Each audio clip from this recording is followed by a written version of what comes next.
ในตอนเช้าของวันที่8พฤษภาคม2026อยู่ที่สำนักงานตาแซงภาคไซคำที่มีที่ตั้งอยู่บ้านภูคำเมืองบริคันแขวงบริคำไซได้จัดพิธีประกาศสร้างตังตาแซงภาคไซคำขึ้น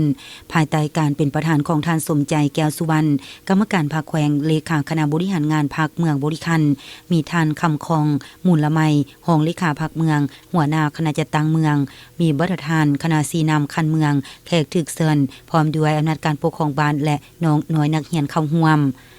ในพิธีได้รับชมการแสดงศิลปวรรณคดีจากน้องน้อยนักเรียนจากนั้นท่านคำคองมูลละไมรองเลขาพรรคเมืองได้ขึ้นผ่านข้อตกลงของคณะกรรมการปกครองแขวงว่าด้วยการอนุมัติสร้างตังตาแซงและผ่านมติตกลงของคณะประจำภาคแขวงว่าด้วยการสร้างตังองค์คณะภาคตาแซงภาคไซคำซึ่งเป็นตาแซงที่2ของเมืองบริคัน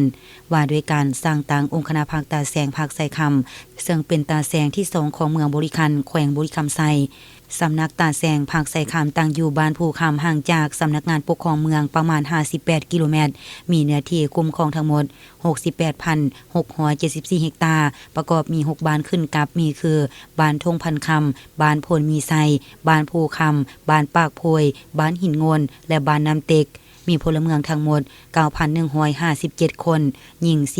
4,475 คนมี 1,433 ครอบครัว 1,650 หลังคาเรือนตาแซงภาคไซคำประกอบมีบุคลากรทั้งหมด13ท่านหญิง1ท่านในนั้นคณะประจำภาคเมืองประธานคณะกรรมการปกครองเมืองได้เห็นดีออกมติและแต่งตั้งสหายดวงจันทร์ศรีสมพรกรรมการภาคเมืองเป็นเลขาคณะบริหารงานองค์คณะภาคตาแซงเป็นประธานคณะกรรมการปกครองตาแซงเมืองภาคไซคำสหายกงไซยางเป็นรองเลขาเป็นรองประธานคณะกรรมการปกครองตาแซงสหายพันตีบุญมีคงสวรรค์เป็นคณะกรรมการคณะบริหารงานภาคฮักฐานตาแซงจุดประสงค์ของการสร้างตังตาแซงแมนเป็นการพันขยายนิติกรรมของคันเทิงเพื่อเปิดกว้างให้ประชาชนได้เข้าถึงการบริการของภาครัฐที่ได้รวมศูนย์บดานาเวียกจากแขนงการต่างๆอยู่ภายในเมืองลงสู่ตาแซงและทางเป็นการยกสูงทางด้านการเฮ็ดเวียกให้ได้รับคุณภาพมีความเชื่อมั่นสะดวกว่องไวโปร่งใสยุติธรรมรับประกันขอบเขตพื้นที่ได้รับการพัฒนาพื้นฐานโครงสร้างให้ดีขึ้นจะตั้งปฏิบัติบดาคัดหมายที่วางไว้ใน5ปีต่อหน้า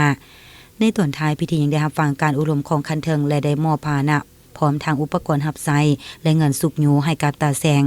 จากนั้นได้พร้อมกันเข้าร่วมตัดแถบผ้าเพื่อยั่งยืนในการประกาศสร้างตังตาแซงภาคไซคำอย่างเป็นทางการ